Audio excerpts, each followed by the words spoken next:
I don't know how you follow up a no-hitter call, but I'm going to damn well try. We welcome in a man that's been referred to as the GOAT, whether that's been his dominant performances on the mound or his awesome facial hair. The 2009 or 2008 ALCS MVP and the owner of the first no-hitter in Rays history. This is a man that had some style as he brought some swag to that pitching mound. He's got 93 career wins, 1,380 strikeouts, and a 4.09 career ERA, and one awesome pitching delivery with the shaking of the glove with every nasty pitch. Triple play is going Garza because we're welcoming Matt Garza. What's going on, man? Hanging out, man. Just happy to be here and appreciate you having me on your show. Hey, man, thank you for your time. I loved watching you play. I got to ask first when we start off. I love the little glove thing you did. It was like one of the cool things watching you pitch. Was that? I don't remember if you did that your whole career. But was that something that was like a habit, or was it like a hide the pitches? What was that all about? Well, when I was in the minor leagues, I would move my glove on certain other pitches, and one of the big leaguers in big league camp kind of gave me like a, hey, you should do something to hide it and do it every pitch so nobody knows. So I just started shaking my glove every pitch so I would mix it up, and it stuck with me. I guess it worked, you could say. Like you said, I punched out 1,300 guys. So probably didn't do it good enough. Probably could have punched out more, but again, it was just a tip from a vet. I'm trying to not give your pitches away, and any little tip from an old school guy, was welcomed warmly. Trying to replicate and imitate those guys. Yeah, man, it was awesome to watch, and it makes a lot of sense why you were doing it. I was a big Twins fan growing up, so I loved watching you, even though it wasn't very long with the Twins to watch you pitch, and obviously your whole career, which we'll get into. But I got to start by getting to know the young Matt a little bit. You played baseball and football at Washington Union High School. Eventually, you stuck with baseball, which was the right call at Fresno State, home of the Bulldogs. And I know it wasn't the college girls because I saw that you were married to your high school sweetheart. And I'm just curious. I don't know if it was the parties or the college life, whatever it was, your first 2 years of Garza-like production when you were at college, but you really became a beast on that mound your junior year, where you started averaging over 10 Ks per nine and had a conference best 27 appearances, second team all WAC. What was that big change in you for the first 2 years of your career in college to eventually your breakout third year? Well, I pitched at a very small school. In high school, I graduated, a little under 120 kids. It was, to be honest, I think it was mainly just not facing those type of hitters, D1 caliber hitters and teams, the high schools I played with, and didn't have couldn't duplicate or replicate my off-speed pitches at the time, and my freshman year was horrendous. It was one of those you want to forget, but you're thankful you went through. It was a how would say it was crucial point in my career and in my life on determining what type of avenue I wanted. If I really wanted to push myself through this, or if I was okay on getting beat. And I've never been okay with getting beat. So I kept beating my head against the wall until one day I broke through, and happy I did, man. I was going to say, this picture is someone who doesn't look like he likes getting beat right here. Dug out this gem for you. But yeah, no, it makes total sense. And you adapted pretty well once you got past that point. And eventually you got drafted 25th overall by, again, my favorite squad, the Minnesota Twins, going down right away as the 7th best prospect, according to Baseball America. And you really became Matt C TV as you rose through those ranks, where you combined to go 14-4 across 3 minor league levels in 2006. A 1.99 ERA, 154 strikeouts, and 135 innings. And actually became one of the few pitchers to be able to go through every level in one season. How were you able to rise through so quickly from single A to the bigs? I was highly motivated. At that time, it was me, my wife, and our 2 kids, Matthew and Sierra. So they were very young, and I knew a minor league life for kids was extremely hard. Just from stories and living that first in '05, that little season where you don't know where you're going to be at today or tomorrow, and every outing is important. So I wanted to be with my kids. So I wanted to make sure I knew where I was going and where I was going to be, and the only place that was steady was in the big leagues. So my goal was get to the big leagues as fast as possible. And nothing or nobody was going to stand in my way. Hey, I don't doubt that, man, because the moment you got in the big leagues, the 2007 was kind of when you really broke out. You were the top pitcher in the organization, the 21st best prospect in all of baseball. Now, the thing that I thought was kind of interesting, you didn't make the roster out of spring training that year, and you were optioned to Rochester. And some names that was just blast from the past reading them, Kevin Slowey, Scott Baker, they passed you. And I read it was because you had a pitch selection disagreement with the Twins organization. Was that true? Is that the reason you felt like they didn't call you up right away? Yeah, they had a plan implemented or a plan they wanted to implement and have me pitch with, which was not my style. It wasn't, it had nothing to do with their plan, but it was not my style of pitching. And I was totally against it. When I tried to do it their way, I didn't obtain the results I liked. And then they didn't like the results as well. And it was under their pitching plan that these results were coming. So when they finally let me go and stopped fighting me, I think it was like the second week of May, I got a visit in '07 from the pitching coordinator at the time in AAA, and he asked me what was going on. And I told him, well, you guys are effing crazy. He said, you're trying to hone me in and have me pitch like a robot and not let me go. So why do I have to pitch, off speed first and so and have these number of breaking balls when they can't hit my fastball? I said, feed it to them until it works or until it breaks. And he didn't disagree. And that night I went out, I think I threw a shutout, a 2-hitter in 9. And I think I threw out of 120 pitches, I threw 106 fastballs in '07. And I was hitting 90. I was hitting 101, 102. And I walked in and told him, so you want me to keep throwing this breaking ball crap, huh? So speaking as a Twins fan, though, I think it was so frustrating because their pitching was so awful around that time. Like everybody was getting lit up outside of Johan Santana, Francisco Liriano. So it makes sense that they just had a really bad philosophy. The Pittsburgh Pirates are kind of going through that right now with their approach, at least going into this year. Pitchers trying to get out of there and trying to get away from the old approach the Pittsburgh Pirates have. So it makes a ton of sense, honestly. Well, they've had this approach for a long time, and now you're starting to see their pitchers succeed on other teams. Jameson Taillon's doing well with the Yankees. Trevor Williams is doing well with the Cubs. And then Musgrove just threw a no-hitter with the Padres. And it's like, what are you waiting for? You're waiting to do what? Wait till these guys till they're over to unleash them, then let them go. In order for people to learn, you have to let them go make mistakes. Sometimes it sucks to say that and say, well, your way might work, but you're never going to truly know until it's gone and out of your hands. And that's kind of where the Pirates are at right now. And, they can't blame any but themselves. They had all these good starters and they let them walk. They didn't, handle them properly. And that's what happens. Same with Garrett Cole. Garrett Cole really blew up once he got out of Pittsburgh, right? Once he went to Houston and wasn't totally Tyler changed Glass his game. as well with them? I'm sorry, say again? Wasn't Tyler Glass now with them as well? Yeah, that's another one. Right hand up in the Braves. And see, they had a system. Well, it didn't work. All these kids are starting on other teams, and they're still the Pirates. Exactly. I mean, I think if you're too old school and you're not willing to experiment, let them learn kind of what works, what doesn't work. I think you're seeing the results of that. But back to you, who again hated the Twins pitching staff when you were there. You did have a solid year where you put up a 3.69 ERA in 83 innings.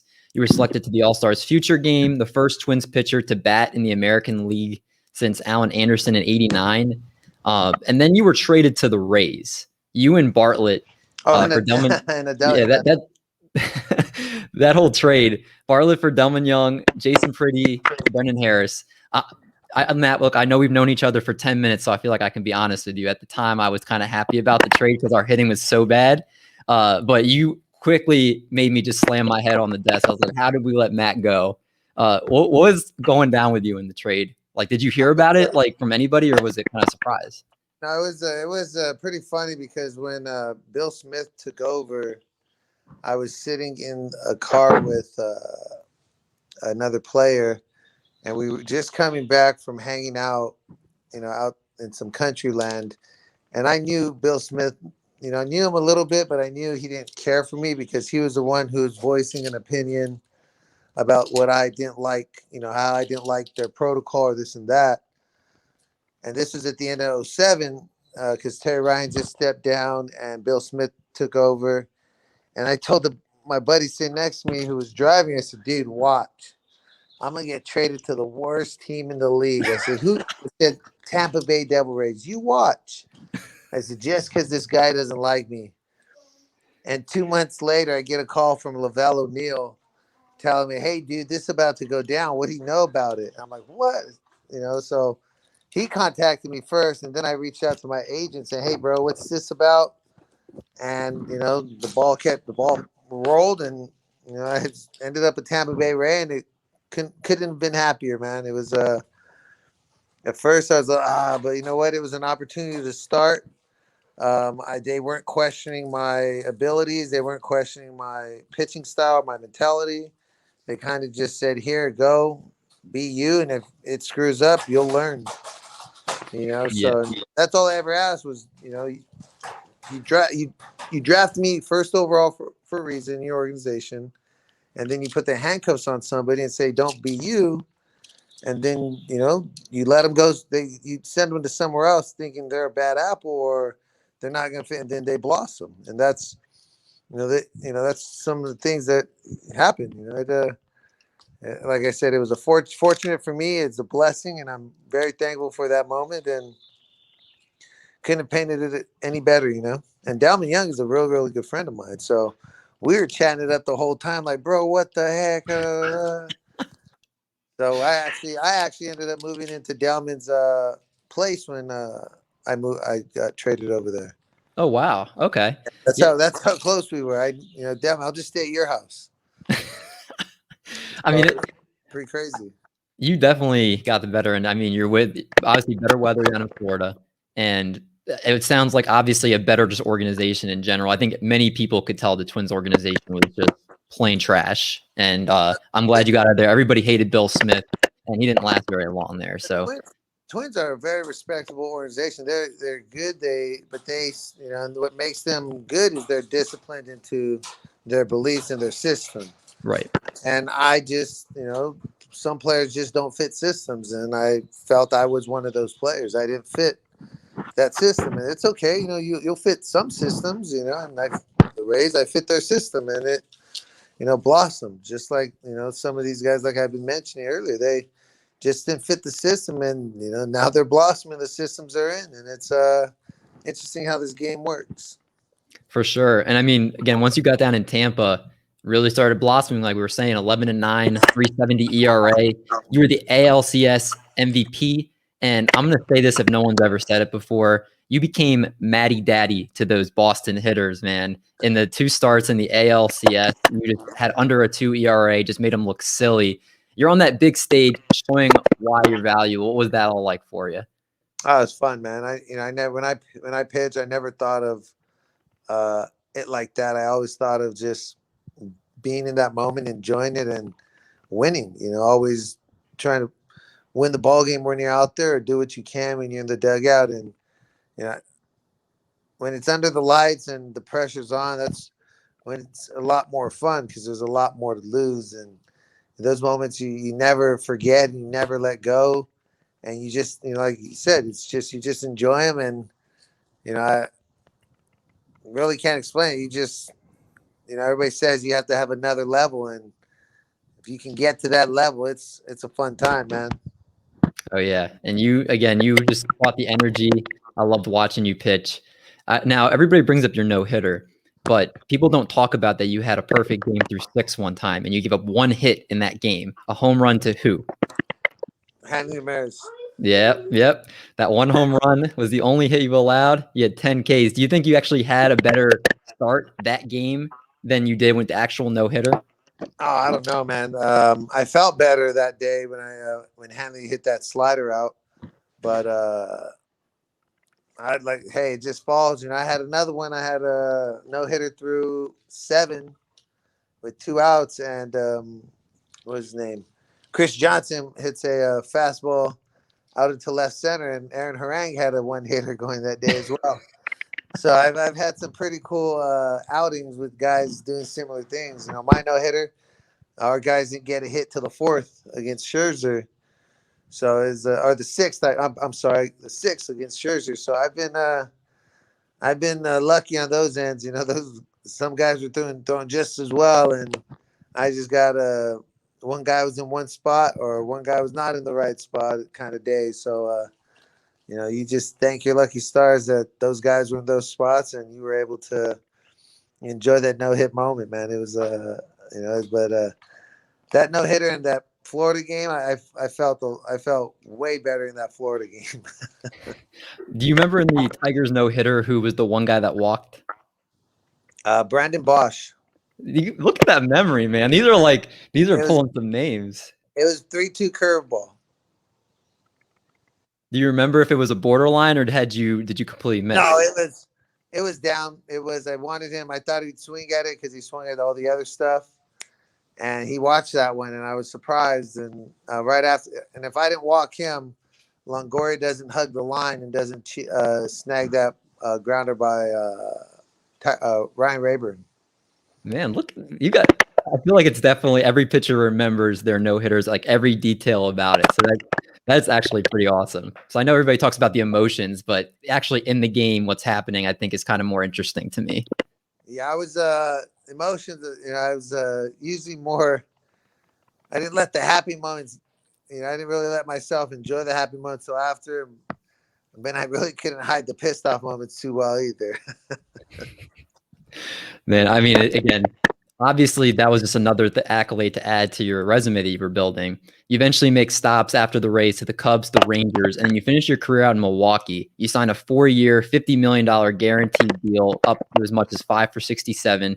I mean, bring in Scrooge McDuck, man. You secured the bag, swimming in singles, rightfully so after you had been pitching so well for your career up to this point. Can you explain what it was like to finally have that financial security that I felt like I think everybody feels like they want, especially with the performances you were having?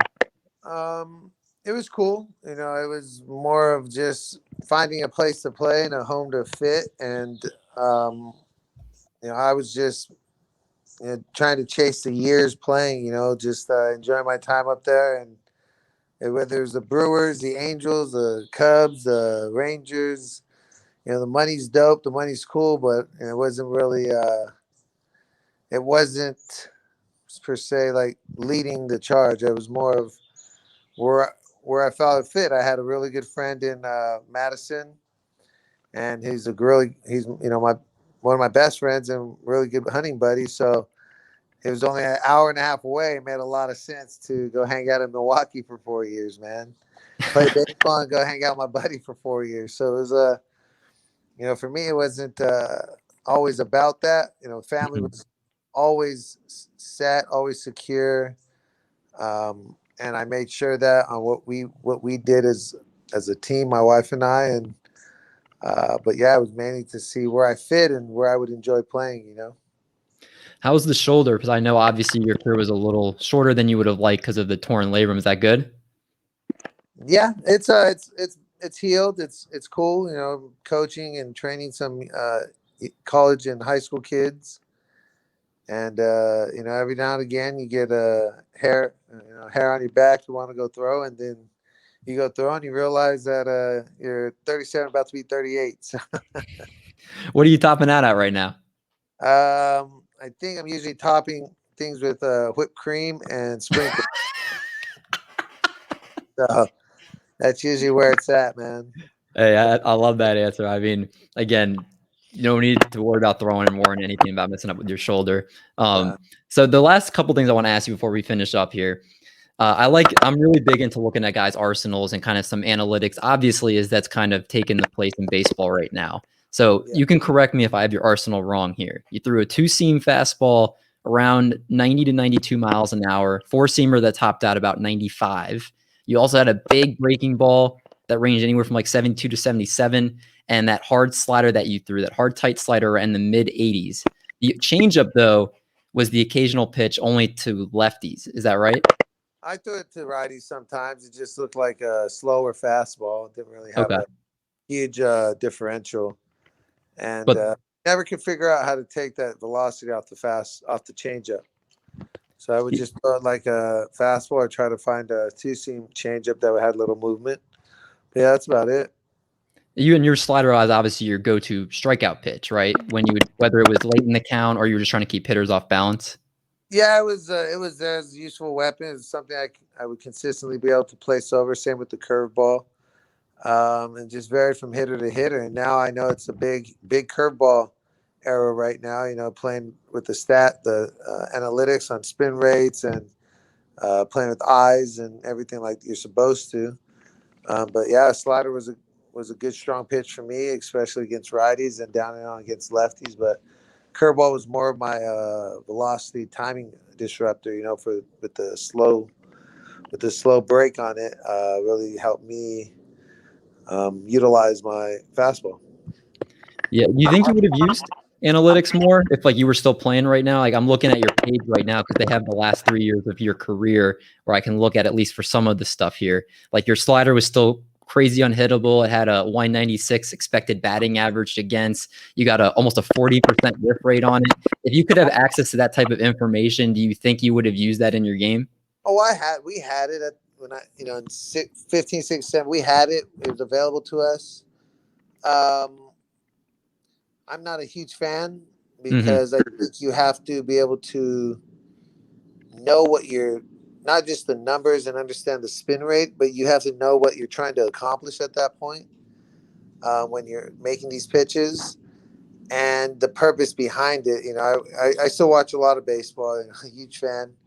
And I think that's where it's lost. I think a lot of us are, you know, and I was there watching a lot of the video breakdown, your self-diagnosis, your self-breakdown is not was not as big as, you know, was not as big when analytics was set in front of us. Before that, you were constantly in the video room doing this, and now you're able to get these numbers that you're trying to watch and read out. And I think there's a fine line between the both uses. I think they're both awesome. I think old school video breakdown is awesome, and you know, analytics just kind of helps speeds the curve. But for me, I like the feel and I like using my own eyes, you know, because I know what I'm thinking and I know why I was doing things. And usually a mistake was because I pulled off a ball or I was too excited to put that ball somewhere else, you know. I can respect that. You were one of the few type of bulldogs on the mound where I feel like you know what's going on. You can fix things if you know something's not working. I think sometimes there's not pitchers that aren't as confident in their stuff as you were. So I think that it makes a total sense to me. Well, I was one of the few ones. I got to match up against Doc Holliday a lot, and I really try to emulate his work and how he had numerous plans for every hitter. So in 2009, I got to work with Greg Zahn, who caught him and worked closely with Doc. And it was only for half a year, but I picked his brain. And I mean, I probably was a fly in his ear every day and just figuring out what made him different, what made him special, what made him. And it was all just his hard work. It was, everybody can work the same amount in the weight room or out on the field, but the work that he did between his ears and was, nobody matched that type of breakdown or planning or strategizing. And it was just hearing stories about his work ethic in the video room and game planning sessions was amazing to me. It was like, man, how can I, and still, and do this and be here and, because I would watch film for 3-4 hours and, after that, I'm, God. But he would just hammer it out and it shows you his work definitely paid off, man. He was one of the greats, and it was an honor to line up against him, you know. Were you able to have every conversations with him at all? No, I didn't really, lining up against him. That means your work days were the same. So day before I was very quiet and just kind of visualizing things, and day after is your big work day, and he was an insane worker. He was there at 4 a.m. before everybody in spring training, and during the season he was just constantly at it, dude. So you try, but it's one of those moments I missed, and I was just lucky enough to have somebody who caught and worked with them as somebody I can pick their brain, For sure. We're talking with Mr. Matt Garza, 93 game winner, an ALCS MVP, owner of a no-hitter. Matt, we like to get our guests out of here on a little fun triple play rapid fire, just some fun this or that type questions. Complete, some related to baseball, some not. Are you game? Sounds good, man. All right, here we go. Number 1, the Tampa Bay blue, Minnesota blue, or Milwaukee purple jersey? What blue are we talking about? Tampa Bay. I think you guys, did you guys still have the teal blue then?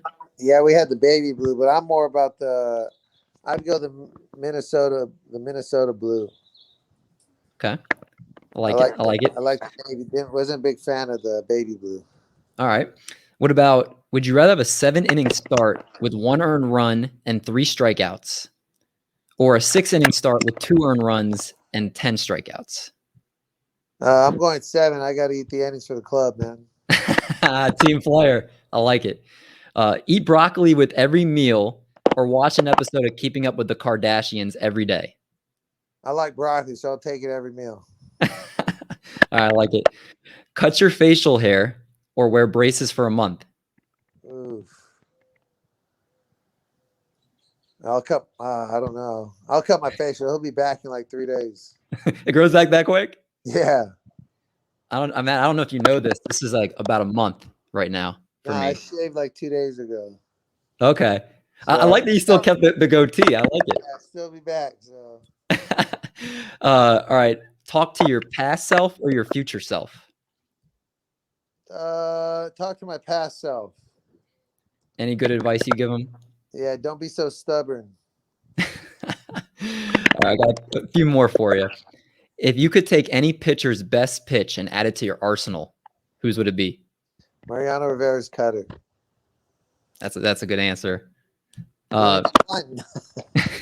I was thinking like, oh, is he going to take like a CC something, or is he going to take like I don't know. No, I didn't think of Mariano Rivera's cutter. That's a good answer. Would you rather give up social media for a year, or you have to eat the same dinner every night for a year? I'd rather give up social media. All right. Last 2 here. Would you rather have diarrhea on you and your wife's first date, or in the locker room and everybody knows it's you? In the locker room. Teammates wouldn't care? Yeah, well, who cares if they would care? You're sitting at dinner with your wife. You about to crap your pants. I'm cool. All right. Wise words. I like that. Last one. Would you rather have nipple-sized fingers or finger-sized nipples? Nipple-sized fingers or finger-sized? I'd have nipple-sized fingers. You know how much ball movement you can get with those big old... Would you be able to grip the ball, though? Yeah, you'd be able to throw pitches, man. Hey, man, that might be some of the best rapid fire we've ever played on here. But on that note, I can't thank you enough for joining me today. It was an absolute blast having you on the show, man. No problem. Thanks for having me. You guys have a great one, and good luck. Keep going. Awesome, man. Thanks so much. And anything you want to plug to anybody before we get out of here? I don't even know where are you guys located at? We're stationed in Baltimore, but we do interviews like all over, wherever. One of my homies, Jorge Lopez with the Orioles. Go check him out. Follow baseball, man. Passion is life, and a new podcast that we're doing in Valley, Hit or Die. Some friends of mine, and that's about it, dude. Awesome. Well, everybody go check out the Hit or Die podcast. Again, I'm going to start listening to it. I didn't even know you had one. So It's not me. It's just buddies. I've been on there a couple times, but yeah, baseball talk and coach talk, and always talking about the real questions that you want to ask as a fan. It's pretty cool. Awesome. Well, again, I appreciate you so much, man.